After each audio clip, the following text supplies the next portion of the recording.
Mesdames et messieurs, bonjour et soyez les bienvenus pour cette nouvelle édition de votre journal de 15 heures. À la une dans l'actualité. À la une dans l'actualité, le chef de l'État a présidé les travaux de la 9e séance du Conseil des ministres.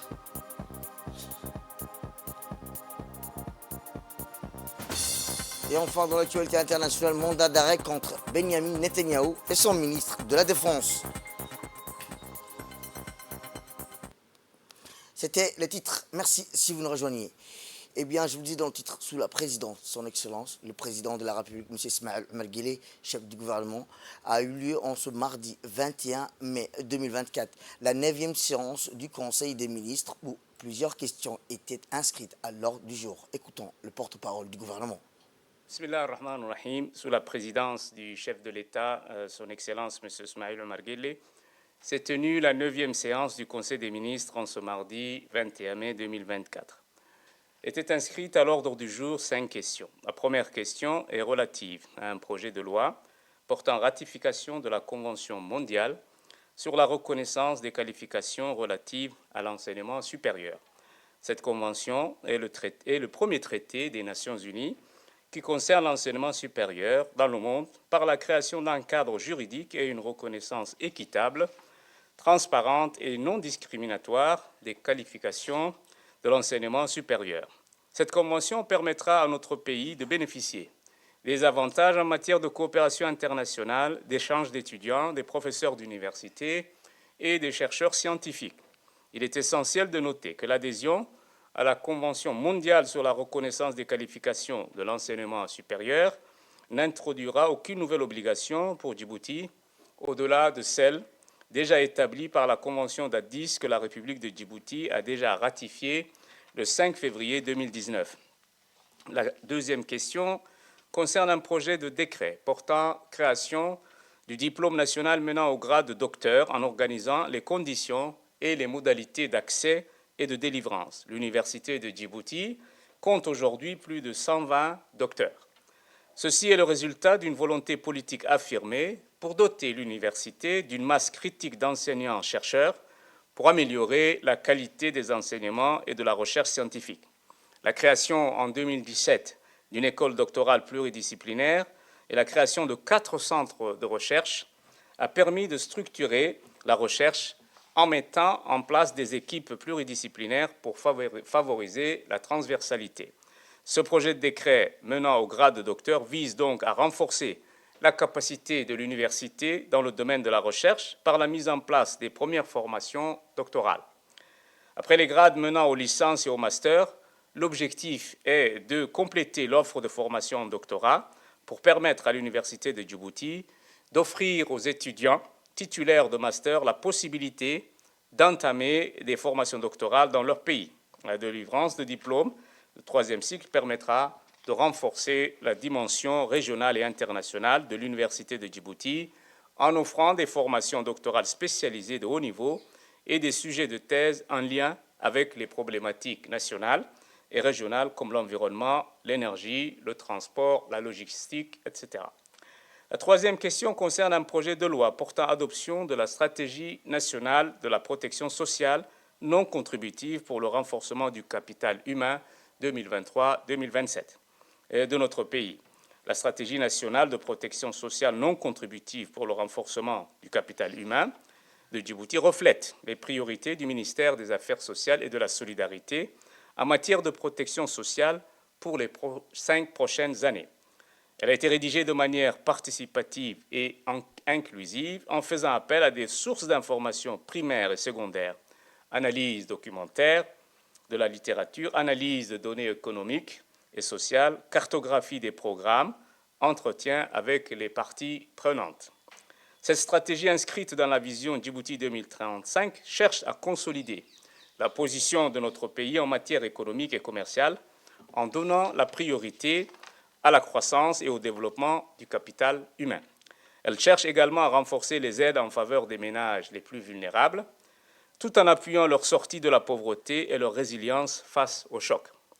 La stratégie 2023-2027 s'articule donc autour de 4 axes thématiques qui s'adressent à l'ensemble de la population djiboutienne ayant pour objectif la sortie de la pauvreté et la lutte contre l'exclusion sociale et la marginalisation, ceci tout en contribuant aux politiques redistributives de l'État djiboutien. Le premier axe donc concerne les filets sociaux et l'accès aux services de base. Le deuxième axe est relatif à l'inclusion économique et financière. L'axe 3 concerne la protection sociale adaptative pour un développement durable. Et l'axe 4 concerne donc le renforcement institutionnel, technique et financier. La dimension genre croise de manière transversale ces quatre axes afin d'avancer vers une protection sociale véritablement inclusive. La quatrième question est relative à un projet de décret portant création du comité interministériel de la sécurité routière. Ce projet de décret vise à instaurer un cadre de concertation pour consolider la coordination des actions du gouvernement afin d'améliorer la sécurité routière. Les ministères membres du comité sont le ministère de l'Intérieur, celui des Infrastructures, la Justice, la Défense, la Communication, la Ville et l'Habitat, la Santé et enfin l'Éducation nationale. La mobilité étant un besoin vital, le transport routier facilite cette circulation des biens et des personnes. Néanmoins, il s'accompagne souvent d'une insécurité routière. C'est pourquoi la mise en place d'un comité interministériel de la sécurité routière, organe supérieur chargé de la définition de la politique de l'État en matière de sécurité routière, contribuera à prévenir les accidents de la route et à en réduire la gravité. La cinquième question est relative à un projet de décret portant nomination au ministère du Commerce. M. Abdi Farah Bayat, administrateur civil, est nommé directeur du commerce intérieur et de la protection du consommateur. M. Omar Darar Moussa, technicien supérieur, est nommé directeur du commerce extérieur et de l'intégration régionale. M. Mohamed Moussa Sougué est nommé directeur de la formalisation. M. Ahmed Hiba est nommé directeur de l'unité de gestion du projet. Et M. Ismail Hassan Toukale est nommé directeur des études et de la planification ainsi que des statistiques. Direction aux arcanes de l'Assemblée nationale où l'Assemblée nationale a accueilli les élèves de CM2 de l'école de la Nativité accompagnés de leurs enseignants et quelques parents pour une visite éducative enrichissante. Au cours de cette journée, les élèves et leurs enseignants ont eu l'immense privilège de rencontrer le président de l'Assemblée nationale, M. Dileta Mohamed Dileta, ainsi que les honorables parlementaires, à savoir Bassouma Hassan et Abdallah Ibrahim, qui ont partagé leur temps pour échanger avec les élèves et transmettre leurs réflexions sur le rôle et les responsabilités des députés. Le secrétaire général, M. Ismail Goulal, et les hauts cadres du département de l'Assemblée nationale, y compris le directeur de la procédure législative, la directrice de l'expertise juridique et économique, le directeur de la documentation et archives et l'informatique, ont participé à une séance interactive des questions-réponses. Celle-ci faisait suite à une présentation sur le fonctionnement de l'organe législatif et sur les missions principales des députés. Cette visite guidée a été fortement appréciée par les élèves et leurs enseignants qui ont exprimé leurs remerciements envers le président du Parlement, M. Dileta Mohamed Dileta, pour sa disponibilité et l'accueil chaleureux qu'ils ont reçu.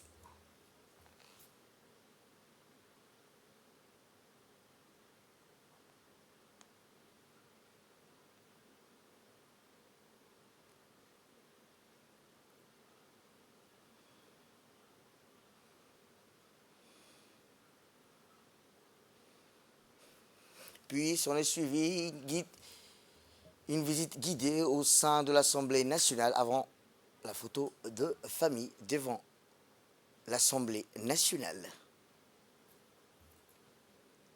Direction le sud du pays où la région d'Ali Sebia a célébré un moment historique avec la cérémonie de la pose de la première pierre du centre de développement communautaire du CDC de Ali Adé. Cette cérémonie qui symbolise le début d'une nouvelle ère de développement et d'opportunités pour la communauté de la localité d'Ali Adé a été honorée par la présence de Dr Hibou Moumin Assoué, la ministre de la Jeunesse et de la Culture, accompagnée par une forte délégation de son département, par les autorités de la région, à savoir le préfet de la région d'Ali Sebia, Abdou Malik Mohamed Banoïta, la chef d'unité de développement social de l'IGAD, Dr Victoria Anip, les honorables députés de la région, les élus régionaux et toutes les composantes de la communauté de Ali Adé. Rappelons que la construction de ce centre est une réponse directe aux doléances exprimées par la communauté d'Ali Adé auprès du président de la République, son Excellence Ismail Omar Guelleh, en 2020. Ces projets témoignent de l'engagement du gouvernement à écouter et à répondre aux préoccupations de ses citoyens, en particulier celles des jeunes, en leur offrant des infrastructures modernes et adaptées à leurs besoins. Le CDC de Ali Adé, qui sera le plus grand centre de développement communautaire de la République de Djibouti, couvrira une superficie impressionnante de 2600 mètres carrés et sera un centre multifonctionnel dédié à la formation, à la culture, au sport, offrant ainsi un espace propice à l'épanouissement, aux industries culturelles et créatives et au développement des compétences. Ce centre répondra aux besoins exprimés par la communauté et contribuera à renforcer la cohésion sociale et le dynamisme économique de la région. La ministre de la Jeunesse et de la Culture a également remercié les autorités locales et la population d'Ali Adé pour leur engagement et leur participation active à ce projet ambitieux.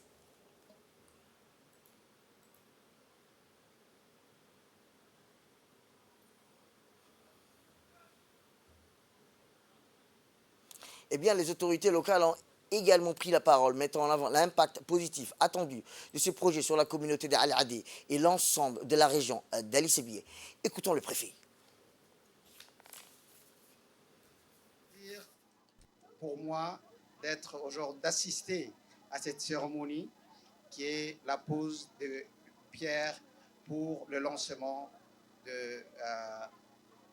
du centre de développement communautaire qui a été, comme l'ont souligné mes prédécesseurs, qui a été la doléance de la communauté de Ali Adé. Donc aujourd'hui, la réponse a été apportée. Comme vous allez le constater, même au niveau de la République de Djibouti, je pense qu'une telle structure, c'est une première. Donc nous remercions la ministre et nous remercions les partenaires l'IGAD qui a accompagné cette volonté politique de permettre à la population de Ali Adé de profiter de cette infrastructure. En effet, la politique de gouvernement consiste à rapprocher les services de l'État au plus loin de là où la population se trouve. Donc c'est une chance pour nous et nous la saisissons à bras ouverts, Madame la Ministre. J'en suis persuadé que durant le processus de construction, la mise en place que nous avons mis entre le constructeur, entre la sous-préfecture, la région a la chance d'avoir un consultant national, mais qui est d'origine d'Ali Sébié, qui certainement va veiller, va porter beaucoup plus d'attention pour que les respects de normes qui ont été érigés dans le contrat soient respectés. Eh bien, dans son discours, la ministre de la Jeunesse et de la Culture, Dr Hibo Moumine Assoué, a exprimé sa gratitude envers les partenaires du projet, réaffirmant l'engagement du gouvernement à promouvoir le développement de la jeunesse et à renforcer les infrastructures communautaires. Avec une immense joie que je me tiens devant vous aujourd'hui pour la cérémonie de pose de la première pierre du centre de développement communautaire de Ali Adé. Si c'est la seconde fois que nous nous retrouvons tous ensemble aujourd'hui à Ali Adé pour la pose de pierre du CDC de Ali Adé que les habitants attendent avec impatience. Aujourd'hui, seconde visite, on peut dire que c'est un grand pas que nous faisons vers la réalisation de cette infrastructure. Et l'événement marque une étape significative dans la construction du CDC, signifiant l'engagement du gouvernement, mais aussi l'engagement collectif pour le développement communautaire, l'insertion socio-économique des jeunes, l'épanouissement culturel, mais également notre attachement à la déconcentration des services du ministère, tout en veillant à l'équilibre et l'équité en termes de répartition dans les différentes régions et localités. L'objectif à atteindre étant à court et moyen terme 5 CDC par région, 1 dans les chefs-lieux et 4 dans les sous-préfectures. Car les régions forment un ensemble avec leur localité. Et ils ne pourront se développer que si ils arrivent aussi et tirent vers le haut le développement des localités. Nous sommes ici pour entériner la réalisation d'un projet inclusif et de proximité qui impactera positivement la vie des habitants. En effet, le centre de développement communautaire de Ali Adé n'est pas seulement un bâtiment. Il matérialise une vision, celle d'un développement durable, inclusif et de l'épanouissement collectif où personne ne doit être laissé sur la touche selon les instructions du président de la République et chef du gouvernement, Al-Haj Ismail Omar Guelleh.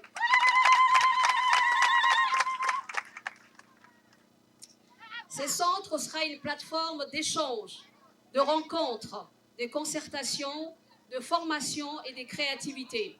Il offrira à toute la population aliadoise et plus particulièrement aux jeunes des opportunités d'apprentissage et de sensibilisation, des espaces pour des loisirs ludiques et éducatifs comme les sports, la culture, des ateliers pour développer leurs talents, leurs perspectives d'auto-emploi, leur innovation et surtout pour exprimer leur créativité. En investissant dans l'avenir de jeunes, composante majoritaire de la population djiboutienne, nous investissons dans le présent et l'avenir de toute notre nation. Chers habitants d'Ali Adé, votre engagement et votre dévouement sont aussi la clé du succès de la finalisation de cette plateforme et de son utilité pour tous. Sport à présent, où le secrétaire d'État chargé des sports, Hassan Mohamed Kamil, a reçu ce matin Abdelkarim Kaboré, un jeune Ivoirien qui a entrepris un périple extraordinaire à travers 44 pays africains à vélo en l'espace de 2 ans. Abdelkarim Kaboré, animé par un profond désir de promouvoir la paix et la solidarité, a débuté son incroyable aventure le 15 avril 2022 au Maroc. Depuis lors, il ne cesse de porter un message d'unité et de fraternité à chaque étape de son parcours. Lors de sa rencontre avec le ministre Hassan Mohamed Kamil, qui a chaleureusement félicité Abdelkarim pour son courage remarquable et son initiative inspirante, il a souligné l'importance de son voyage, saluant l'esprit de résilience et de détermination qui caractérise le jeune voyageur. Le ministre a également exprimé son souhait de voir Abdelkarim achever son périple avec succès, en lui assurant que son séjour à Djibouti se déroulera dans les meilleures conditions possibles. En retour, Abdelkarim a exprimé sa gratitude envers le ministre pour l'accueil chaleureux qui lui a été réservé. Il a tenu à mettre en avant l'hospitalité et la générosité dont il bénéficie depuis son arrivée à Djibouti. Au Maroc, le 15 avril 2022, Kenya, Éthiopie, Somalie, Djibouti. Actuellement, je suis à Djibouti. Ce sont des visas. Au niveau des visas, c'est pas facile. Il y a des pays pour gagner des visas, pour continuer, c'est pas facile. Ça peut me prendre 1 mois. Et souvent, c'est 4 semaines, 3 semaines pour avoir des visas. Donc, c'est ça, c'est très, très difficile. À l'ambassade de la paix pour l'Afrique, toute l'Afrique. Après, ici, à Djibouti, je dois continuer mon parcours. Ça reste 9 pays. Bon, quand je suis rentré à Djibouti, j'ai trouvé que Djibouti, c'est un bon pays. Les peuples sont salariés, accueillants. On m'a bien accueilli ici. Je suis ici avec la famille djiboutienne. Donc, en tout cas, je suis très très content de Djibouti. Le tour de Djibouti, 5 districts de Djibouti avant de continuer. Le ministre des Sports aujourd'hui, en tout cas, il m'a bien accueilli. On a échangé. Bon, je pense que tout ça ira. Ça ira bien, oui. Ça va bien se passer. Voilà, comme je lui ai expliqué que je vais faire le tour de Djibouti, les 5 districts de Djibouti, avant de continuer mon parcours. Et ça, ce que je dois lancer à toute la jeunesse d'Afrique. Bon, tout le monde, bon, il n'a qu'à être patient. Avant que tout ce que tu veux faire, il faut avoir confiance de toi-même, d'abord. Et puis, il faut croire à Dieu et ne décourage pas. Parce que l'ennemi de l'homme, c'est le découragement. Une fois que tu veux faire quelque chose et puis tu te décourages, tu ne peux rien faire. Parce qu'avant que moi je commence, il y a beaucoup de gens qui m'ont dit que tu ne peux pas faire, tu ne peux pas faire. Moi j'ai eu le courage pour continuer. Aujourd'hui, je suis très très content. J'ai fait 44, c'est pas petit. Donc, la jeunesse d'Afrique, ils n'ont qu'à avoir courage pour combattre avec difficulté. Voilà. Écoutons à présent le directeur de région, M. Omar Hassan. Jeune qui a entamé un parcours inédit afin de véhiculer des messages de paix et de préservation d'environnement dans les pays africains. M. Karim a entamé son départ depuis 2 années, depuis les pays du Maroc. Et aujourd'hui, il se retrouve ici chez nous à Djibouti. Et je souhaite la bienvenue à M. Karim. Vous êtes ici à Djibouti, chez vous.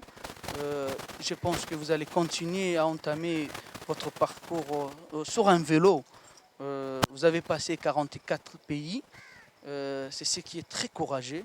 On ne peut que vous encourager en ce sens. Et Djibouti est reconnu comme un havre de paix, un pays vraiment qui est au centre des conflits régionaux et qui est là où on trouve vraiment tout ce qui est désireux. Et au nom du secrétaire d'État chargé des sports, je tiens encore à vous encourager dans ce domaine et que vous allez entamer votre parcours dans les régions de l'intérieur. Nous vous souhaitons bonne chance et nous vous accompagnons dans toutes vos activités. Le secrétaire d'État chargé des sports nous a donné des instructions afin de vous accompagner et d'entamer vos séjours à Djibouti avec tout ce qu'on peut. Et je tiens aussi à vous informer que le message de paix, c'est un message très important.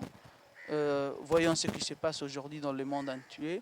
Nous, tant que des pays africains, nous encourageons tout ce qui est le message de paix. Et Djibouti fait partie des pays qui soutient ce message de paix.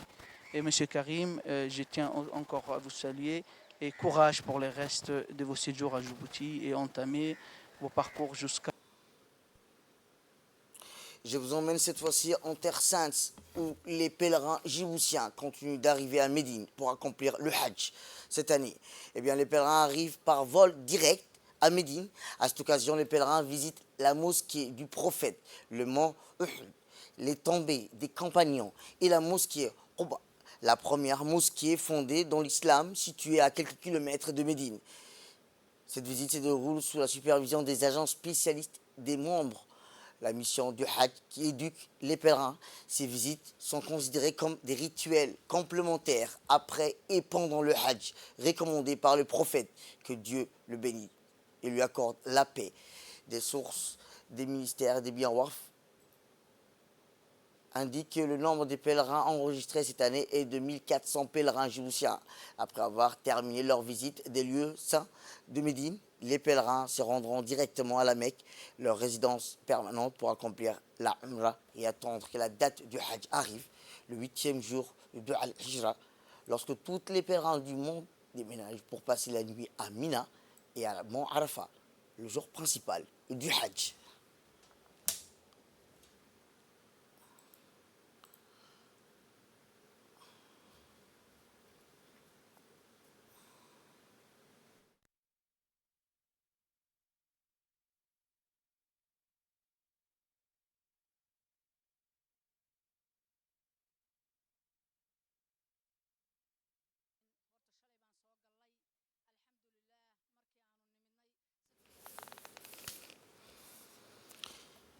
Retour à Djibouti, où une cérémonie d'inauguration du centre d'information et d'orientation des réfugiés au sein de l'UNARS à PK13. Eh bien, c'est dans la journée dimanche 19 mai qu'a eu lieu au siège de l'UNARS à PK13 qui a été organisée une cérémonie officielle d'inauguration d'un centre d'orientation des réfugiés construit gracieusement par l'IGAD avec le concours financier de la République fédérale d'Allemagne.